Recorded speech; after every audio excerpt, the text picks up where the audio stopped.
Good afternoon, everyone, and welcome to the fourth day of this series of webinars we are presenting in celebration of the 50th anniversary of the English Teacher Training College here at Instituto Superior de Formación Docente número 22, Adolfo Alsina. We say hello to all the people here on Zoom and to those joining us now live via our YouTube channel. We are thrilled that so many colleagues have reached us and told us that they are very happy about these webinars, right? They've been giving us such nice comments about the talks. And also we are happy that our students have found the ideas shared so far enriching and stimulating. We are exploring the current state of affairs in the field of English language teaching in our country and the many significant challenges that we have been dealing with in our practice. We are so grateful that an outstanding lineup of specialists have kindly agreed to participate in the event. On Monday, Claudia Ferradas discussed the importance of providing resources to express our own identity in the foreign language. On Tuesday, Paola Kosu and Gabriela Brun shared profound and revealing insights into comprehensive sexuality education in the English class. Yesterday, Mariano Quinterno helped us become aware of social justice in ELT, by reflecting on the fact that every time we teach, we envision a model of society. Today, we are delighted to welcome Dr. Darío Banegas, who will talk about decentering English language teaching. Darío Luis Banegas is lecturer in language education and deputy director of postgraduate research at the School of Education and Sport, University of Edinburgh. His main teaching and research interests are CLIL, action research, teacher education, and inclusive language teaching and curriculum development. He has recently published the book, Gender Diversity and Sexuality in English Language Education. Once again, we are thrilled to have you with us, Darío. Thank you so much, and it's over to you now. Thank you, Juan Ignacio, and thank you, everyone. And as I told you before, happy birthday to the institution and to the teacher education program. It's an honor for me to be part of this series of events, and I had a chance to watch the second one.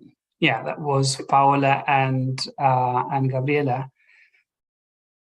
But then I haven't been able to watch the others. It's 10 p.m. here in Scotland. So thanks again, and I will be talking about decentering English language teaching. And it's more about reflecting on our own practices and reflecting on our own values and ideologies and perhaps activism as agents of change and as professionals. And because it is about decentering, I will not be having slides. So there is no PowerPoint. And so you have to, put up with me. and that's pretty much it. So to start off with, I would like you all to finish off a sentence that I'll be sharing with you through the chat box. And the sentence goes like this.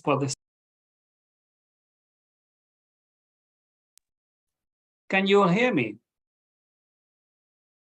Now we can. Yes, now we can. You were just temporarily muted. Yes, So I don't know what I was saying. Anyways, well, thank you all for being here. Happy birthday.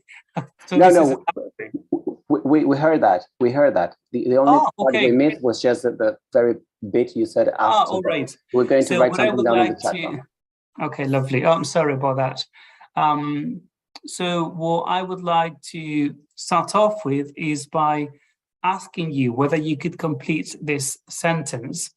So just finish it off. It could be a word, it could be a phrase.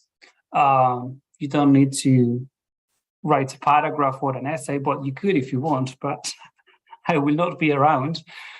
So for me, decentering in English language teaching is, you can say, a mystery, is impossible, is a challenge, is something that I know of, just up to you. Whatever you feel like you would like to say and finish this sentence off with.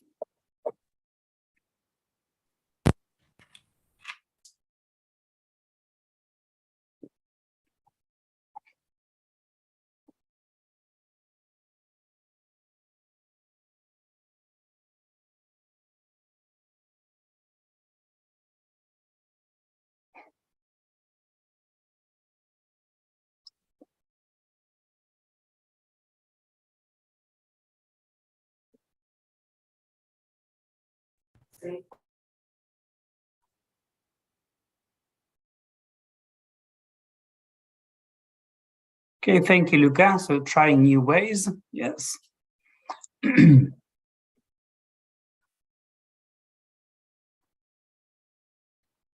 possibility for hearing other voices. Thank you, Gonzalo. Providing opportunities to become aware of different cultural perspectives. Lovely. Coming out of my comfort zone, maybe to innovate at the moment of teaching and learning, challenging.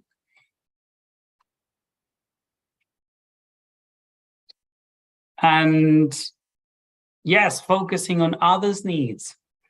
And there is this element of disruption here, and this is why you might say it is challenging, or we might agree on that aspect. And it is a dimension that it will help us develop, but at the same time, it could be a wee complicated and a wee uncomfortable, because, it is something that we are not used to doing. And quite the contrary, sometimes different systems throughout institutions and throughout the ways we operate will reinforce centers. And the idea is that, well, we may want to unpack these dimensions and these concepts. And some of the ideas that I'll be talking about come from, let me share my screen. Or I cannot, but anyways. You can now. Can I? Okay. So let me do it. Do you want to continue with the other participants? Okay.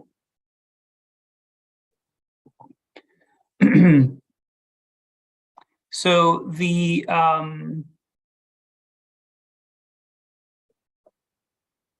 concepts that I was thinking of to share come from this article. The article is Decentering ELT Teacher Associations as Agents of Change. And then I'll be sharing the link because this is an open access article. And the main ethos of this paper is the promotion of decentering ELT by celebrating the work of teacher associations. So from this perspective, when we talk about decentering ELT, we are talking about working collaboratively to empower one another and to work across contexts and within our contexts and within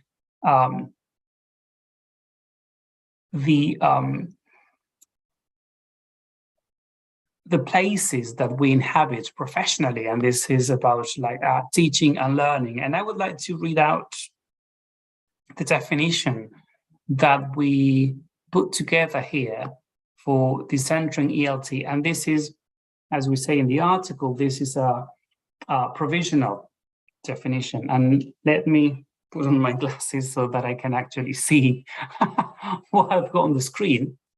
So it goes, the world of ELT has been characterized by a hegemony of global or center ELT approaches and materials developed outside the teaching contexts in which they are expected to be used.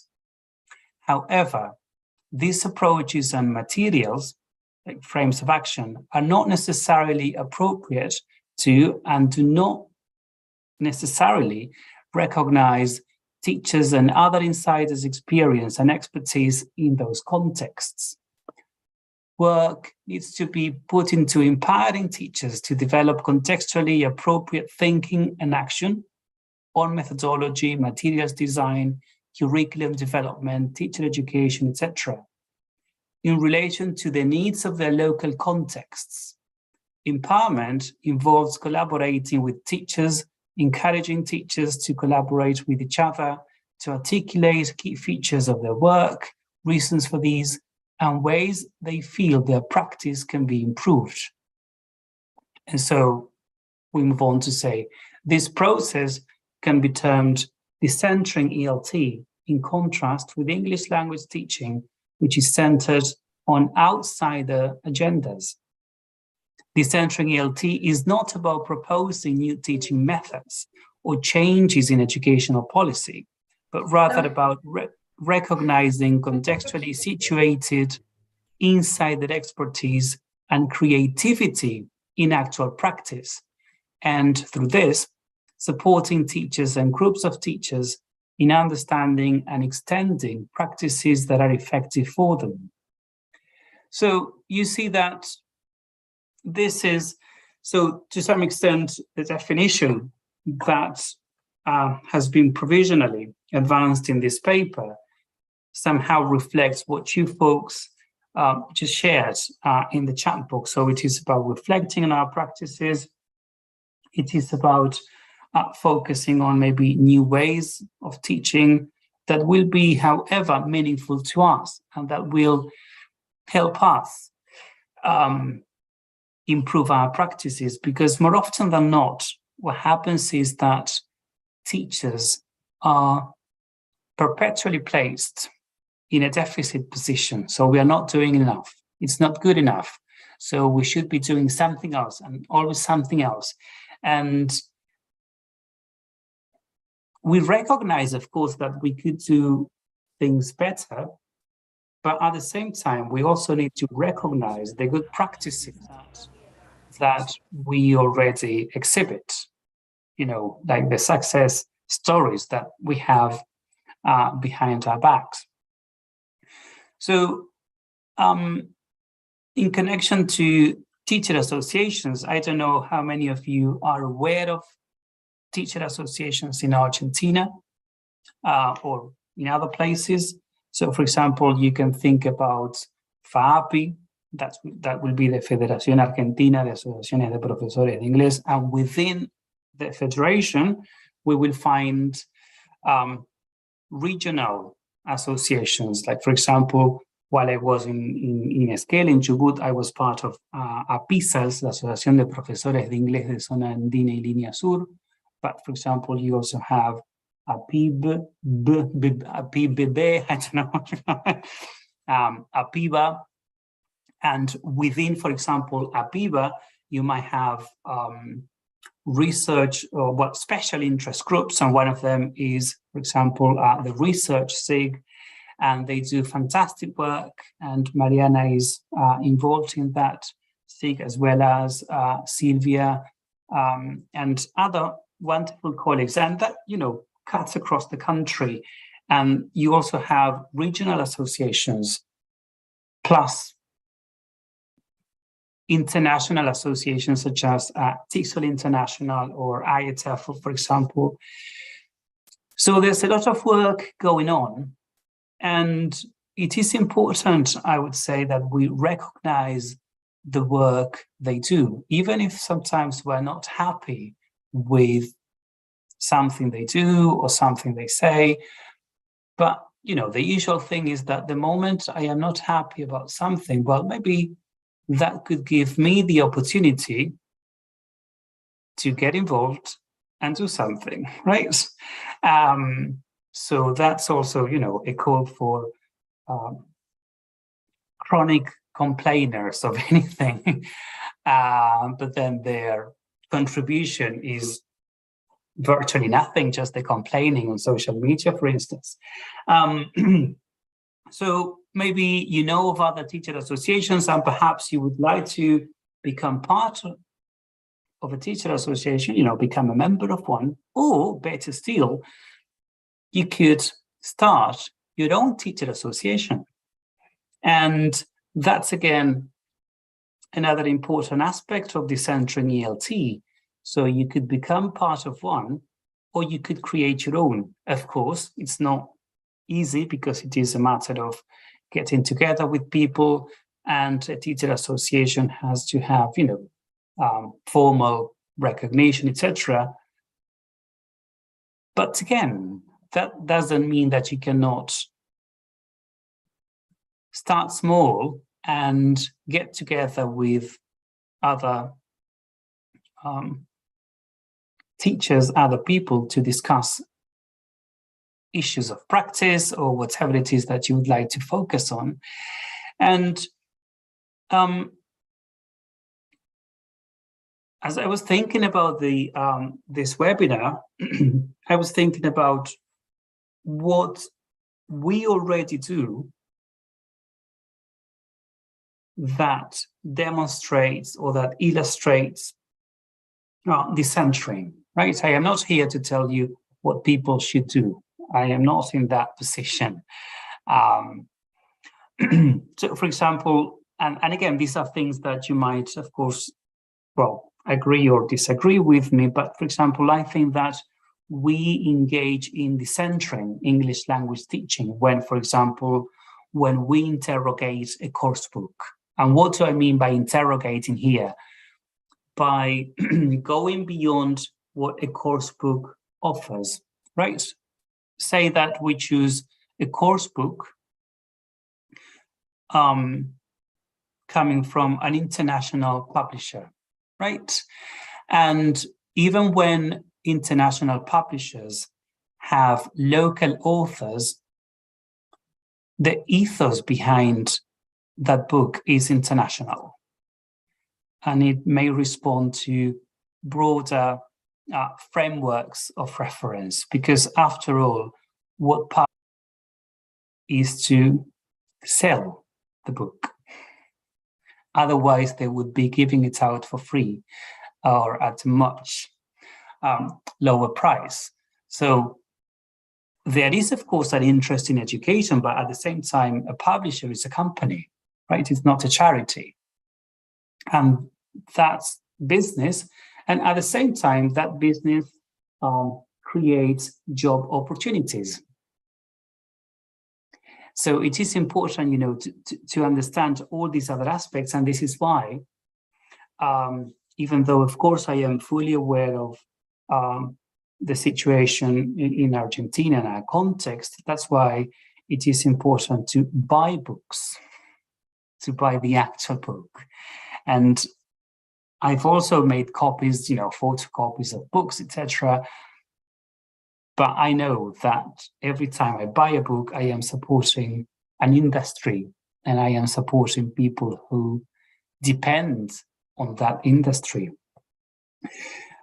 Nevertheless, we could still interrogate a course book. And what do I mean by interrogating a course book? Being critical about what the book offers and what a course book doesn't offer. And being critical about, the course book doesn't bring this or doesn't offer something that will match my learners' needs, interests, or context, right? And this is when we come in and when we adapt the course book, when we create something new, just a worksheet, or maybe we don't need to create any paper-based materials, but, just adding a twist or, tweaking an activity that the course book already offers, then we are, for example, localizing the topic and we are bringing it to our communities, to our learners. And this is one way of being critical. And this is one way of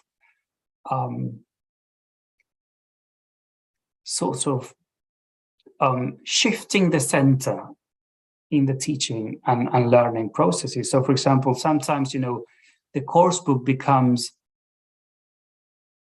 the teacher right? So the course book becomes the center of my lesson. However, by interrogating the course book, we take the center back so that learning is the center rather than the course book, right? So we are recentering by us reclaiming that land, if you will. And so it's about learning, it's about the students, and it's also about us teachers.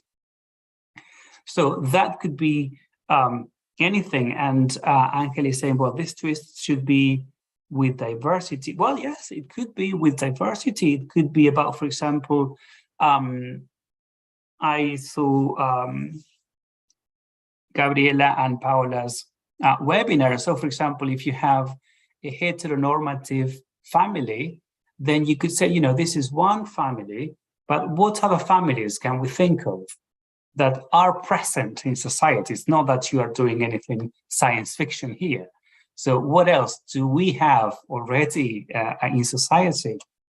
So you see, when we interrogate the course book, when we develop our own materials, and when we, like, for example, in the case of diversity and inclusion, when we respond to our learners' identities and needs.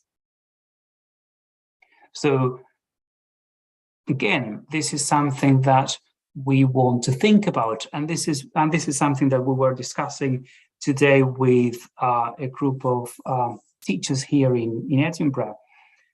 They had this activity that asked the students to describe their bedroom, right?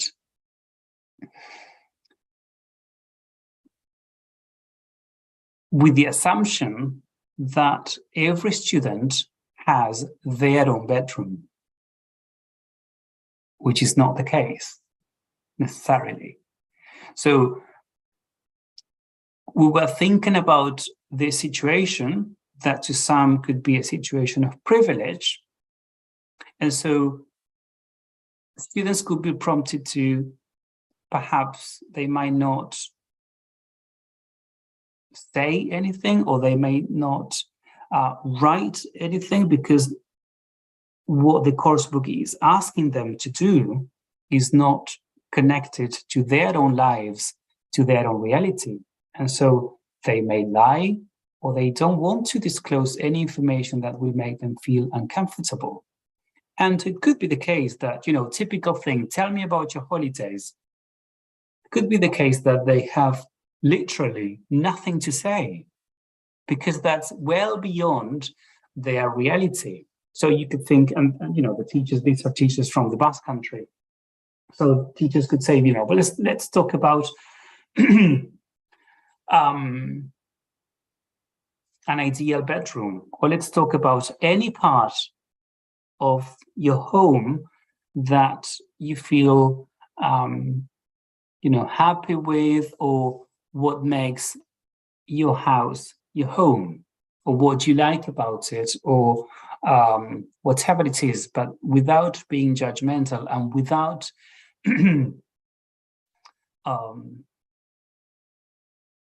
forgetting, you know, about the identities and diversities that we have within our classrooms, or even with us teachers.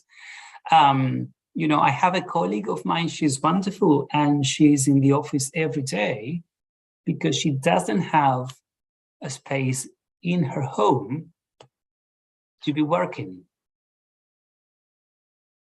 So, you know, diversity doesn't apply only to learners, but also to us teachers. And actually today I was reviewing this manuscript about teachers with attention deficit disorder. So we're always thinking about students, but we have teachers with ADHD as well. So how do teachers grapple with that situation? To what extent do institutions support teachers? How could they be supported in different ways? We can also think about decentering ELT when we engage in, for example, what I call self-led or self-initiated professional development on my own or with others, right? And this is what we do when we get together with teachers and we say, typical thing, no, el ministerio o la provincia no me ofrece ninguna capacitación de inglés, hagamos algo, right? So that's an example of decentering. Otherwise, it feels like I am always waiting for someone else to do it for me. And these days, there are so many initiatives or so many opportunities around the world that we could benefit from. They might not give you a certificate con el bendito puntaje, but there are different opportunities elsewhere, right? And we could, of course, engage in CPD that will be formally recognized because that's part of the system. And at the same time, we could do other or engage in other CPD initiatives which are less formally bound. And to me, that's beautiful because then I have the freedom and the agency to do it or not to do it. And, it's my, at my own pace, etc. Then I was also thinking that we do engage in decentering ELT when we carry out action research or practitioner inquiry or other forms of investigating my own classrooms or reflecting systematically about my own practices. And this is us becoming more critical. This is us taking stock of what we do, of what we read, things that happen around my city or that I see that other teachers do. So then I want to explore how things could be changed, in my own teaching, in my own classrooms. And again, these two perhaps ideas could be connected to the notion of supporting local initiatives. And again, when we dismantle and when we dismantle hegemonic notions, then we could do this. It's like when people tell you buy local, so rather than buying only in Carrefour, you go and buy en el mercadito de Doña Pocha en la esquina. So this is what we do here. So when we support local initiatives, when we support teachers around us, right? When we encourage small initiatives or small projects, and we promote what they do and we help them out, etc. We reach out, and by reaching out, we are saying, this is great, this is valuable because it's local. It's not always and this is the problem that we have, right? Sometimes we complain, but at the same time, the only way to sort of counter-argue to that typical or hegemonic practice, then we need to come up with something. We need to offer something instead. And other ideas could be, and again, in connection to supporting local initiatives when we lead initiatives, right? So we may dislike the notion of leading change. Yeah, sometimes, and I'm sure you are familiar with el habría que. We've got staff meetings and someone says, habría que hacer tal cosa, o se tendría que, blah, blah, blah, blah, blah, right? In the hope that someone else will do it. Yo no lo hago porque no tengo tiempo. Typical. No tengo tiempo. ¿Y qué piensan que la otra gente no hace nada? Está esperando que uno les dé tareas. Well, not quite. So it is, I guess sometimes it is important to take those risks, right? And to say, well, okay, so I'm going to do this, I'm going to lead this project, but as I am in charge of something, I will be, and I'll come back to that later, I will be mentoring other people so that then, after a couple of years, someone else does the leadership. Yeah. One thing that I am uncomfortable with in ELT in Argentina is that the empowerers are always the same. And it is sad to me to say, well, these people haven't been able to empower or to mentor other people to become, for example, plenary speakers in national, international conferences. So it is, someone is asking me whether I could speak louder. We can hear all right? We can hear all right. So I'm sorry about that, Miriam. So, it is important to leave our comfort zone and take the risk of, yes, like assuming leadership positions. Of course, it is exposing ourselves, and it is about, like the decisions we make with other people may not be pleasing to everyone, but typical thing. Well, maybe next time you can be in my place and then you can do things the way you would like them to be. And we are, everyone's happy with that. And we also, and again, this is something that we all do in different degrees. We also do decentering when we challenge received theories and received paradigms and received approaches. And we take them as if you were going to the supermarket and this is like straight from the shelf. So this is what I have, and now I, implement it in my own teaching. And even though I am an advocate of CLIL, I am also very critical about it. And in my experience, we've been doing CLIL a la Argentina. So we adapted, in my case, a la Patagonia, we adapted to meet our needs and our demands. So when we challenge them, it is important because we are reflecting on our own practices. We are also critical about what's trendy, what's mainstream, the dominant discourses and practices, like, because this is sort of trendy or in fashion, then. Hello, how are you? So everyone goes and we start doing the same thing because this is like, this is what everyone should be doing right now. But being perhaps, a bit acritical about it. So,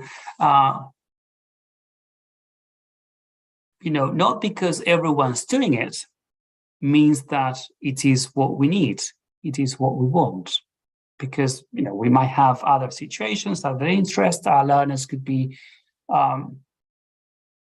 focused on something else, or we as professionals believe that they might be doing something different, and that's it. And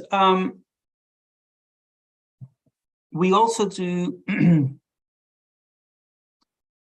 decentering, and when we enact decentering, when we work on empowerment and empowering, as I said before, when we refresh the landscape, that is to say, when we do things that are new to us, and even if that element of newness is minimal, but it is, small change, that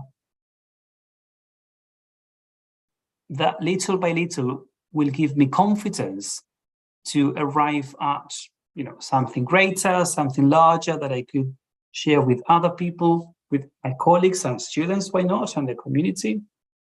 And also when we interrogate knowledge flow or knowledge democracy, who has access to knowledge and therefore power, who has a platform to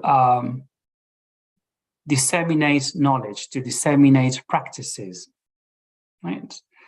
And I remember once I was in this meeting regarding a conference, and a group of teacher educators said, pero ¿qué tenemos que hacer para que nos inviten a una conferencia? ¿O qué tenemos que hacer para que las editoriales sponsoren a personas que no siempre son los mismos?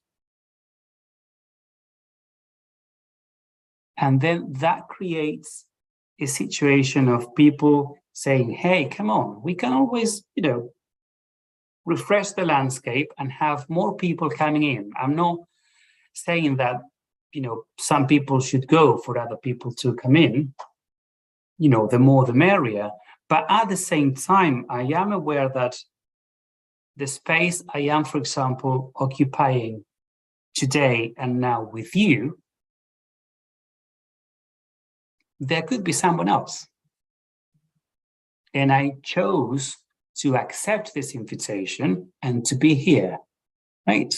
But this happens all the time. And this is something that we do, for example, here in Edinburgh a lot. Someone says, well, I was there before, I was in this conference last year, I don't want to do it again. So they say, well, I cannot do it, but my colleague can. And this is how we sort of refresh the landscape, for example, here. Yeah. And now we are talking about, we are doing this practice on academic humility.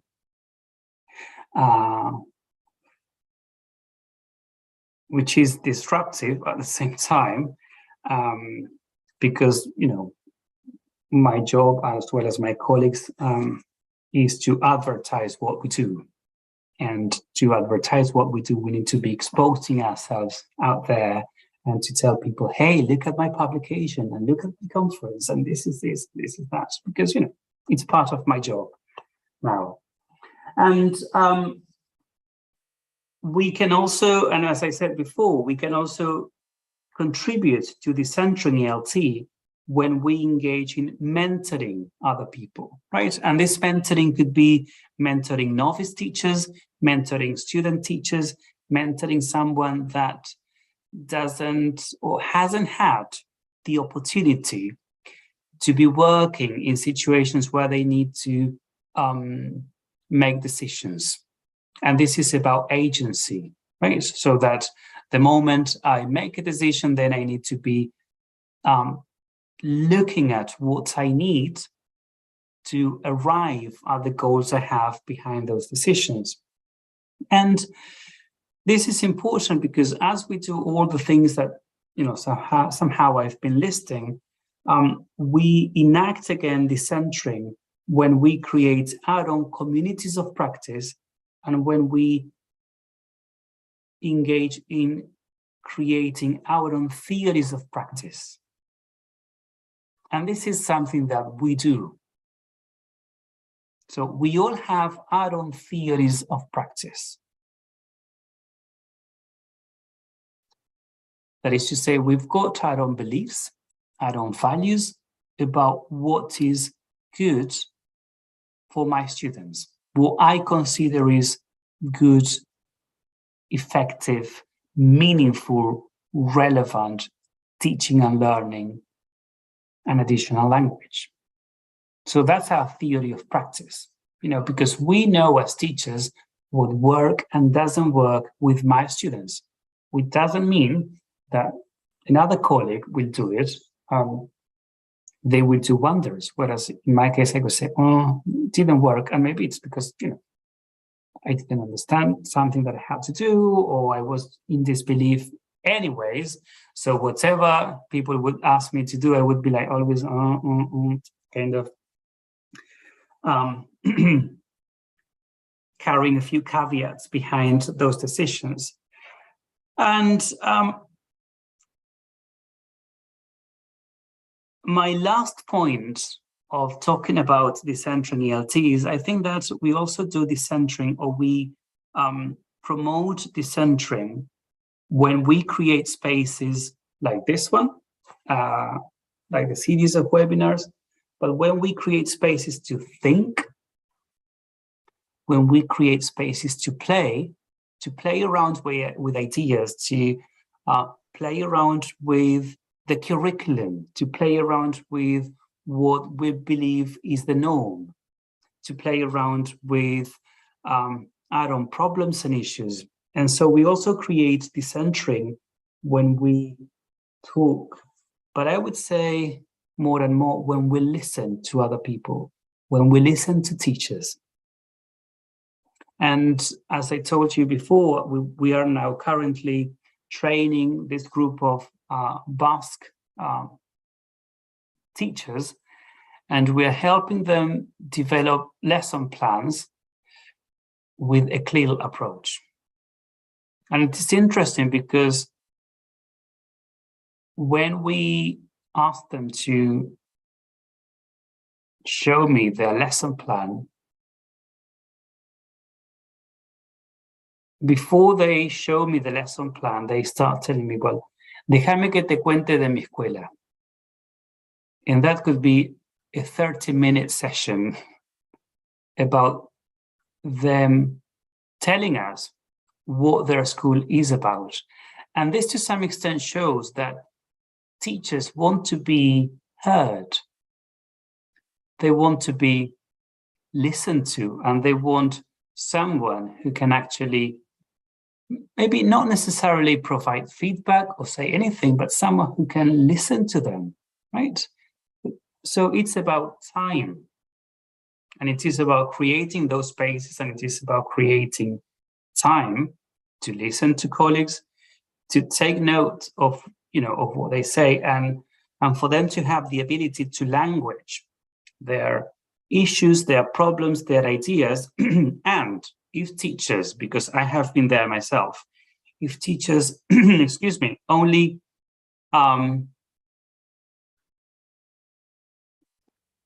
language catharsis, then together we could think about, okay, so this is your cathartic moment, and these are the things you can't do.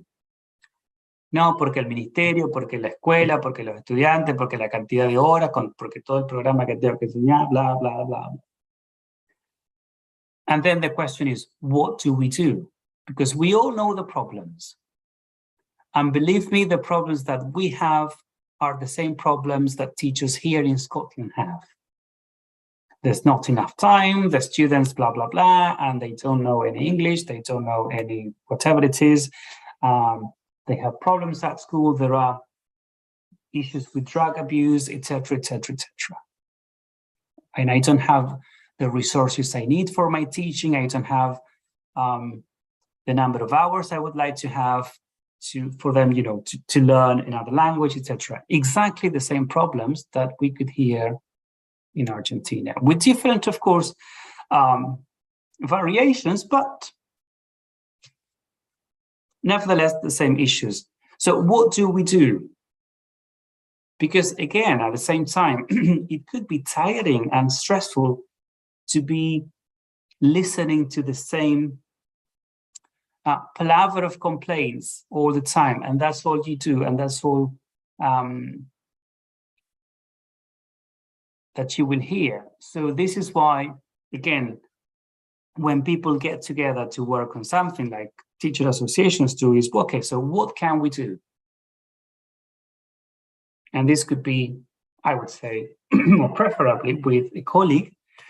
So what can we do? And even if it is something small, and I really like the idea of going small with anything. So just one minor change that you make this year, and then you see what happens. And when you implement that change, then it is something that you will be owning. And you will be, I suppose, able to identify why it worked well, and if it didn't go as planned, so, well, okay, so how can, change this to make it work? Or what do I need to tweak here so that, things will be better next time?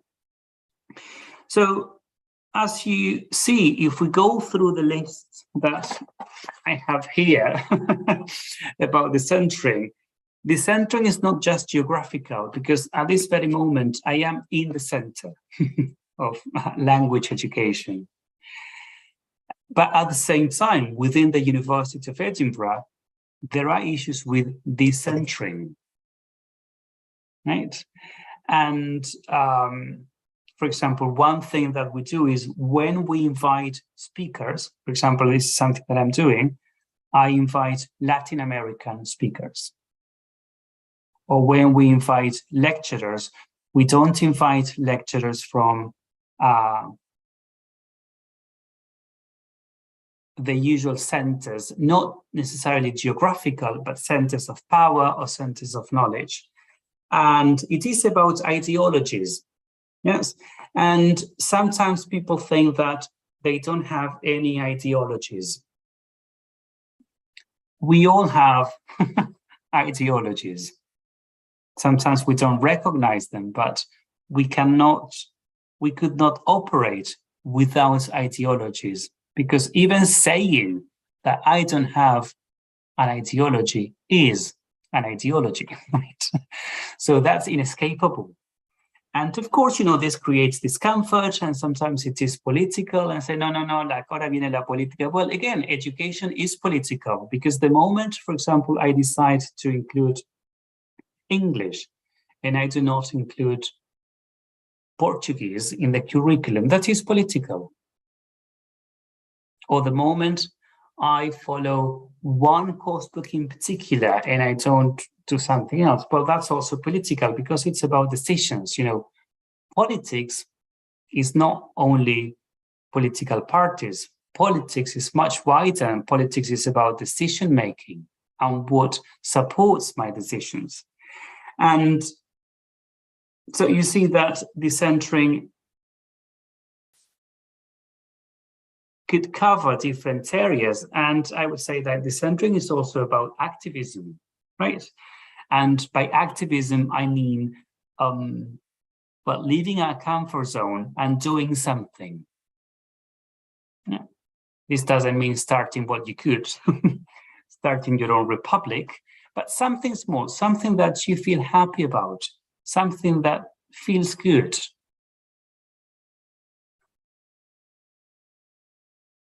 And I think, and this is for me to shut up now, something that will make me feel good is when I share what I do.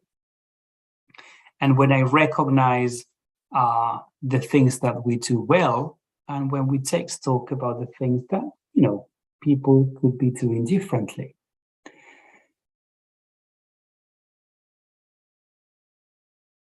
And decentering is about giving ourselves time to do things. Yep.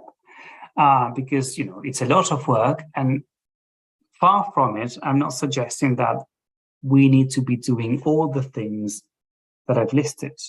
Decentering could be like me today saying, now it's by default that we should be having slides. Well, no.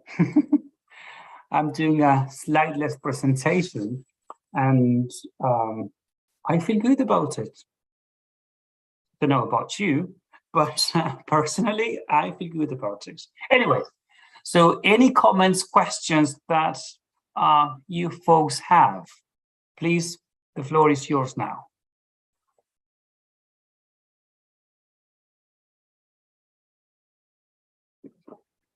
You can unmute yourselves if you have a story to tell us about something that you do, that you might say, well, this is decentering ELT. Or a question, maybe I wasn't clear about something, or I contradicted myself, or I said something that would raise a few eyebrows. which I don't mind, by the way. I think it's been very interesting, and I couldn't help myself from thinking that this is because we're in teacher training situations, right? And I can see many of my colleagues from teacher training, from our teacher training college. This is something we have to also become responsible when we mentor those students who are more advanced, and when we incorporate them as ayudantes de cátedras, for example, right? So we start working right from the start, creating these communities of practice that are so difficult to create among colleagues, because it's a pity, but this might be my own way of thinking, but we tend to be very individualistic about the way we go about working and we go about planning. And so it's very difficult for teachers sometimes to sort of find a way out. We keep, having excuses. It's about time. It's about, so much work that we have in our hands. But in the end, it's very difficult to build communities of practice in the places where you work. So we have to start, creating a different sort of atmosphere. And I think having assistant teachers or having students as assistants in your subjects, this is a way of, mentoring, a way of decentering. It's no longer being yourself in control of the subject, but sharing the decisions and how much knowledge you can help create in your own subject. I'm thinking about teacher training in particular, but I guess this extends also to other areas, right? Yeah, absolutely. And and I am aware that in some institutions we don't have the agency to decenter. Sometimes institutions will tell you, so this is the course book that you will be using, thank you very much, and here's the curriculum. But even so, in most cases, the curriculum is flexible. Sometimes we create our own boundaries, or we say, no, porque el curriculum is, and then when you actually read the curriculum, there's nothing there that will stop you from doing. A straitjacket. Exactly. And so that's absolutely fine. And as you said, yeah, it is, and institutionally speaking, it is complicated to create a community of practice because of the nature of the work that we do and how it is siloed into like teaching hours. So we only get to see our colleagues during breaks or in the institutional meeting or staff meetings. But despite all these constraints, teachers do manage to create their own communities of practice in ways that could be absolutely diverse. Yeah. And maybe they don't necessarily meet. They do things, I don't know, a WhatsApp group. Some teachers have managed to create communities of practice where they support each other, and everything is maybe carried out asynchronously. So they never actually meet at the same time because, of course, we all have very busy schedules, but still they manage, or there are other ways that are always so original. And I guess, originality comes from contexts where circumstances are really adverse, because then they need to figure out how to do it. So currently I am in a situation where we cannot complain because we have the time to meet with my colleagues, to work together, to create our own communities of practice. But in other situations, they have to make do. And again, well, this article about decentering LT, did I share the link, by the way? Or Not Maybe. really, but we could do so in the chat Okay. box if you want So to. it is,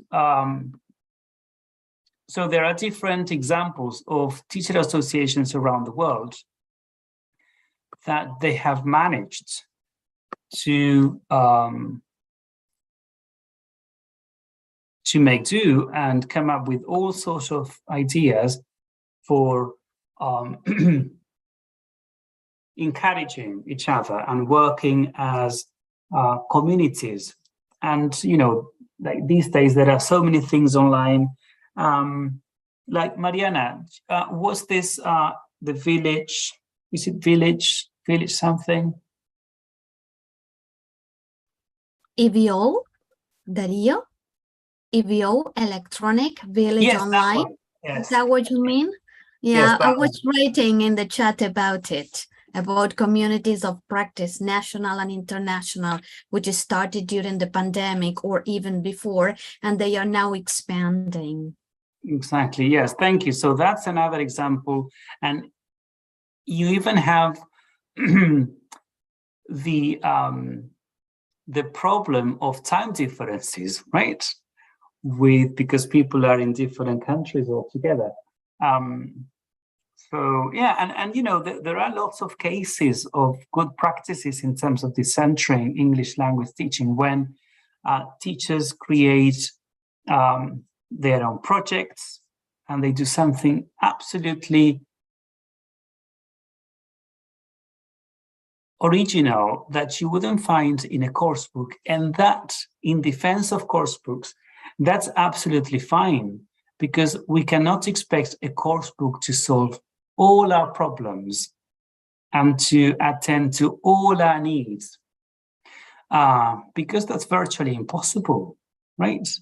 And the moment we have that, then probably our jobs are over. Because if there is something that can do it all, then what's the point of me being here?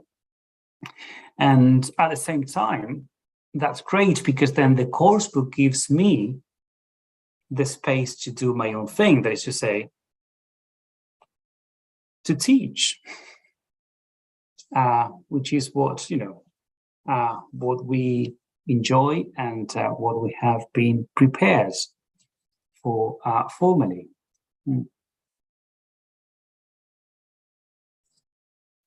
Yes, absolutely, Angeles. Yes, we can try to make a change, and the change's got to be meaningful to you, I would say. You don't need to sort of impress the world or anyone else, but you do it for yourself, right? You do it for survival, for your own well-being, because you want to try out new things, because you want to challenge yourself, and because you enjoy it. And, there's a lot of happiness behind trying things new, and going with the flow and see what happens, and how we go about it, and what changes we could make. And again, the change could be, as I said, really small. And I'd be happy about it because it was my change. Yeah.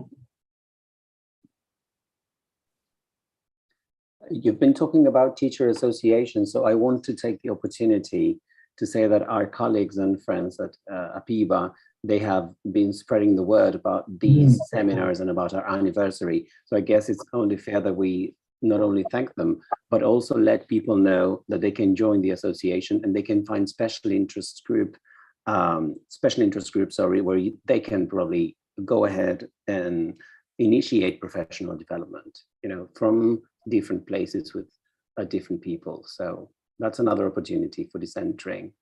Yes, no, that's wonderful, because what they did, at least what I saw on Facebook, is that not only do they promote, advertise their own initiatives, but they also advertise others' initiatives.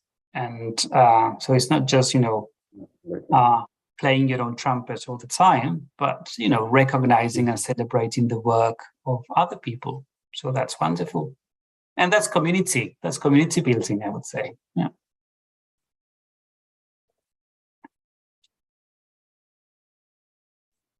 Yeah, definitely. Oh, now that you said, definitely. Yesterday, I was in Glasgow, and this lady kept saying, definitely. So the stress would be on the definitely. You see, nothing's for certain. Oh, no, definitely. And that's how wonderful it is, right? That's the wonderful thing about language, right? Yep. I also want to take the opportunity to thank Maria Inés Noceda, Silvana Paola, and Stella Maris Savidet. They've been following on YouTube, and they've been making comments there. So thank you for joining us over there and leaving some comments, as you were delivering your talk. Right. Oh, that's lovely. Thank you. Yes, but that was, when was it that I was following? Tuesday, the webinar on YouTube. Yeah, well, that's all from me. I don't know if folks have any more comments, questions, complaints. Well, people could complain. Well, maybe they complain to you. And if for any reason you feel like approaching me, here's my email address. So feel free to, share if you have any afterthoughts, feedback, or feed forward, then more than happy to take it from here. Well, thank you so very much. I don't know if anyone else feels like taking the opportunity and sharing experiences or making comments or questions, but it's been wonderful to get the chance to listen to you. Thank you so very much for your generosity of joining us this week. We are very happy about all the different people who are joining us, and this is, I like to put it this way, it's another way of decentering, and I'm happy about that for all of us, for all of my colleagues at the Department of English in the Instituto, right? So thank you so very much, and I hope we can do this again sometime. Why not? Yeah, why not? Maybe earlier. Yeah, that is the only thing, and on a different day, because I know that it's been pretty hectic over there today, particularly with the latest events. But oh yes. Yeah, but that can't be helped. I was completely unaware of it. As usual, I was in my own bubble, and we had this meeting, and one of my colleagues says, "Oh, the Queen, blah blah blah, she's not well," because we were talking about a conference. So now people are saying, well, should we go ahead with the conference? This conference next week. And then only later did I read that she had passed away. And it's here in Scotland, because Balmoral Castle is not that far away from exactly. But yeah. So you see, now we are the center. So it's not London anymore. Now it's Scotland coming the center for a few minutes. And good for us that we picked the right day. Yes, yeah. Thank you so very much, Darío, once again. And thank you, everybody who's been joining us here and on YouTube. I'll see you all tomorrow with the round off. Thank you so much. That's with Griselda tomorrow, right? Exactly. Gris coming tomorrow. Wonderful. Thank you so much. And all right, well, take care, everyone. Look after yourselves. Bye-bye. Thank you.